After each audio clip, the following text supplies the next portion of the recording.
Colorado Springs sits right at the base of Pikes Peak, and for decades it has maintained a reputation as a quietly conservative, military-focused city.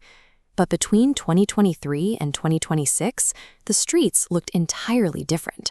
Thousands of residents flooded into public squares in a massive, sustained wave of progressive demonstrations. The crowds were mobilizing around two distinct triggers.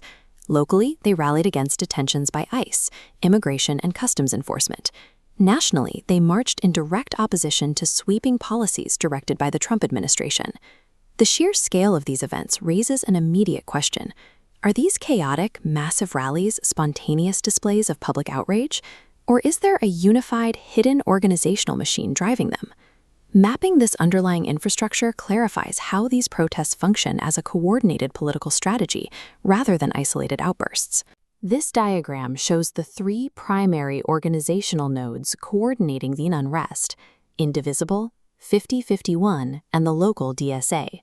Instead of operating in silos, high-level organizers like DSA co-chairs Casey Reynolds and Max operate across multiple groups simultaneously.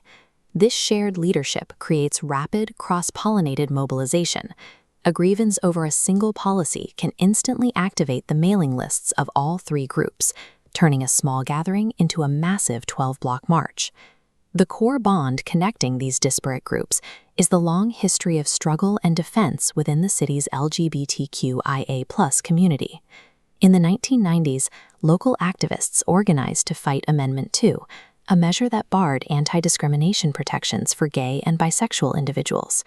Decades later, that same protective network activated immediately following the tragic 2022 Club Q shooting. Activists originally built robust communication channels to organize against local school book bans. They took those exact same text threads, volunteer lists, and logistics, and used them to launch anti-ICE marches and national anti-administration protests.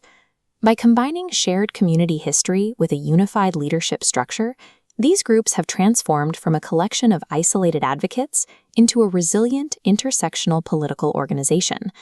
Sustaining a massive protest apparatus requires cash to pay for event permits, powerful audio equipment, and thousands of printed materials. A common assumption in local politics is that massive, centralized corporate donors are bankrolling these street demonstrations from afar. The accounting records tell a different story. This flowchart illustrates the actual decentralized funding mechanism. The operation runs heavily on DSA membership dues and rapid response microdonations. We also see a foundational layer of localized community equity grants keeping these groups healthy.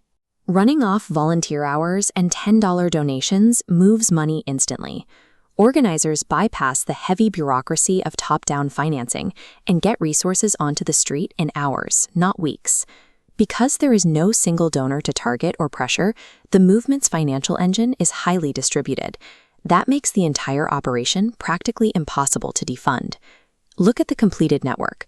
We have an intersectional, self-funded, and highly coordinated protest infrastructure that now dominates the local political landscape.